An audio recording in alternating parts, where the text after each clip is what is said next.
El otro día vimos que con la regencia de María Cristina de Habsburgo es como que continúa el régimen de la restauración.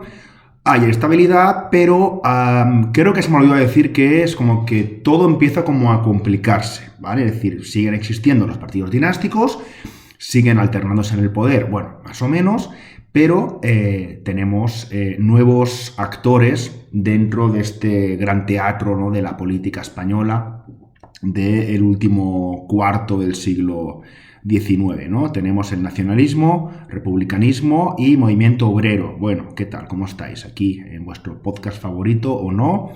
Vamos a hablar de estos tres movimientos, de estos tres partidos extradinásticos, ¿vale? Entonces, pues bueno, sería ver en primer lugar el nacionalismo. Vamos a centrarnos básicamente en el nacionalismo catalán y en el vasco, porque tampoco tenemos tanto tiempo, ¿vale? Pero bueno, digamos que empiezan a tener cierta visibilidad política en este periodo, ¿vale? Sobre todo, digamos, después de la regencia, perdón, con el inicio de la regencia de María Cristina de Habsburgo, pero sus raíces son muy anteriores, lógicamente, ¿no? Por ejemplo, el nacionalismo catalán tiene que ver con el movimiento cultural y literario de la Renaixença.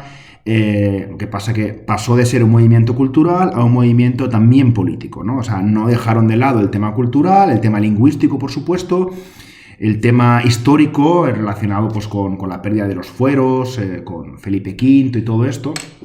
Entonces, lo que pasa es que, bueno, hay otros factores, ¿no? Hay otros factores, por ejemplo, la importancia de la burguesía catalana durante todo el siglo XIX, el textil, aspectos como el proteccionismo, un mayor desarrollo económico que en el resto de España, por ejemplo, también un desarrollo industrial, un desarrollo demográfico, por ejemplo, también urbanístico. Entonces, pues bueno, primero vemos que aparece en Cataluña un catalanismo ligado al republicanismo federal. Esto tiene sentido. El republicanismo federal lo que buscaba era pues dar como una cierta autonomía a las distintas regiones, ¿no? Como todas las repúblicas federales que hay en el mundo, o como ahora mismo España es un estado de las autonomías, pero se parece bastante a una república federal. El primer líder se llamaba Valentí Almirall, pero después nace ya a partir de la década de los 90 del siglo XIX, aparece un partido conservador, Unió Catalanista. El nacionalismo catalán siempre ha estado ligado a la derecha, con alguna excepción, Esquerra Republicana y tal, pero los principales partidos han sido más conservadores, más de derechas. Entonces, por ejemplo, esta Unión Catalanista llega a redactar las bases de Manresa, que es como un proyecto de estatuto muy ambicioso, tan ambicioso que actualmente pues muchos nacionalistas catalanes lo firmarían, porque es como que le da muchas competencias, algunas competencias que todavía no tiene Cataluña, por ejemplo. Entonces, pues bueno, luego hubo otros partidos como la Lliga Regionalista de Cataluña, también un partido conservador, con Prat de la Riba, que si estáis viendo esto en YouTube, pues es el que está en la parte izquierda, ¿no? El nacionalismo vasco, que es verdad que no me has puesto foto, bueno, tiene sus raíces también en la industrialización de Vizcaya, sobre todo la llegada de gente de otras partes de España. Entonces, claro, esto es como que mucha gente de Euskadi vieron que, bueno, que su cultura, su lengua estaba siendo amenazada. Por otro lado, también está la cuestión de la Tercera Guerra Carlista, que aquí ya sí, cuando se acaba la Tercera Guerra Carlista, ya pierden sus fueros, es decir, esta identidad propia de los vascos, esta capacidad digamos, de tener así como sus propias leyes, un poco ajenas al resto de España. Esto pasó en el País Vasco y pasó también en Navarra. Entonces, pues bueno, es como que pierden sus fueros históricos. Y con todos estos precedentes se funda el PNV, el Partido Nacionalista Vasco, que sigue vigente en la actualidad, es el partido hegemónico en Euskadi. Veremos las elecciones que van a ocurrir en unos meses, a ver qué pasa, si gana Bildu, si gana el PNV. Pues bueno, aquí el líder es Sabino Arana, una formación que es muy conservadora. Sabino Arana era muy conservador, incluso con algún tono racista, ¿no? También pues eso también pues está bastante claro y se puede ver incluso en algunos documentos. Entonces, pues bueno, se puede ver un poco aquí como... Entonces, el nacionalismo catalán y vasco empiezan a crecer, sobre todo pues a finales del siglo XIX y sobre todo a principios del XX, y en la Segunda República van a ser clave, ¿vale? No olvidemos que en la Segunda República Cataluña consigue su estatut y el País Vasco consigue el suyo ya con la guerra civil empezada, y esto es un poco lo que explica por qué estas dos autonomías actualmente pues tienen más privilegios o pudieron acceder a la autonomía mucho más rápido que otras comunidades autónomas, ¿no? Aparte del nacionalismo, podemos hablar también de regionalismo, que es como de menor intensidad. Es como un nacionalismo que, bueno, que un poco más light, ¿no? Se puede situar en Galicia, aunque el de Galicia es más antiguo, data de 1846, o el valenciano. El valenciano pues también hay como un movimiento también relacionado con la cultura, hechos florals, pues todo lo que se intenta hacer aquí en la Comunidad Valenciana, también como hay un estatuto, también intentan buscar un estatuto y todo esto. Bueno, pasamos del nacionalismo al republicanismo. El republicanismo ya sabéis que, bueno, que acabó el sexenio democrático, la experiencia del sexenio democrático con el desastre de la Primera República, 4 presidentes en 11 meses, muchos modelos de república.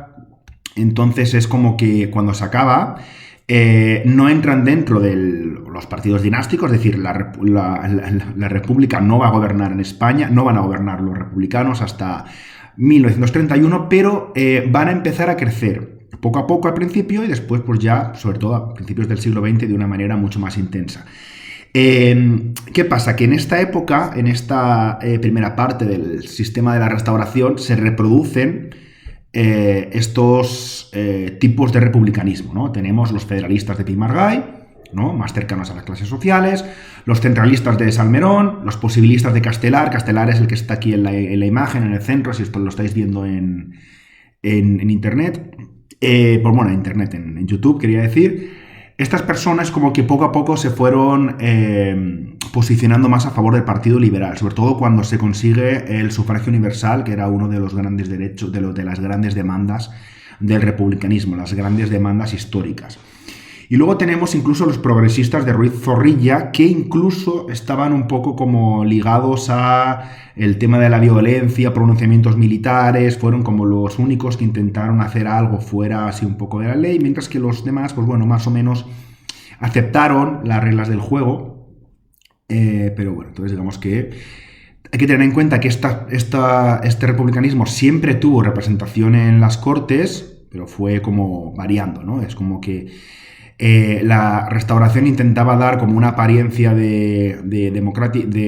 como de Estado democrático cuando no lo era, y en las Cortes pues era preciso que hubiese como una oposición, aunque no valía para nada, ¿no? No podían hacer mociones de censura ni nada, ¿no? Bueno, finalmente este punto es bastante largo porque es como que lo metí así un poco todo así dentro, ¿no?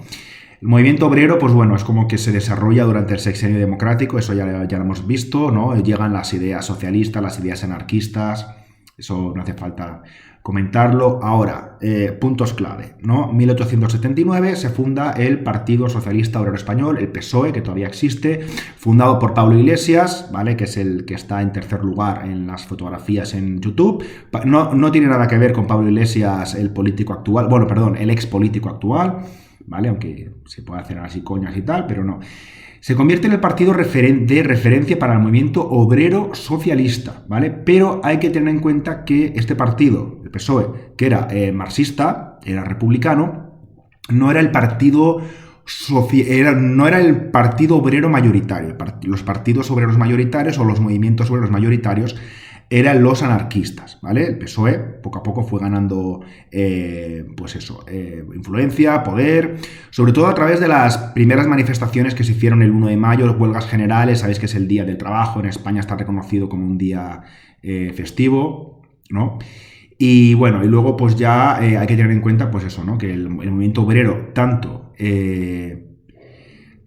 de la cuestión de la política, ¿vale? Solamente se van a encargar los socialistas, ¿vale? Los anarquistas como que van a participar en acciones políticas también, pero no van a participar dentro del sistema de la Restauración, ¿vale? Sobre todo el PSOE, y con esto acabo, van a ganar mucho peso especialmente cuando se apruebe la ley de asociaciones que dimos, creo que fue hace dos temas o algo así, hace 2 puntos, con la ley de asociaciones, vuelvo a repetirlo, de Sagasta en el año 1887, ¿vale? Aquí ya es como que el PSOE ya es un partido 100% legal, ¿vale? Pero vuelvo a reiterar que el anarquismo todavía seguía siendo, gozaba de una gran influencia, ¿no? Sobre todo en Andalucía, en el campo andaluz, por ejemplo, y esto, por ejemplo, se verá de una manera clarísima en la Guerra Civil Española. Bueno, pues terminamos con este punto y nada, espero que vaya todo bien. Hasta luego.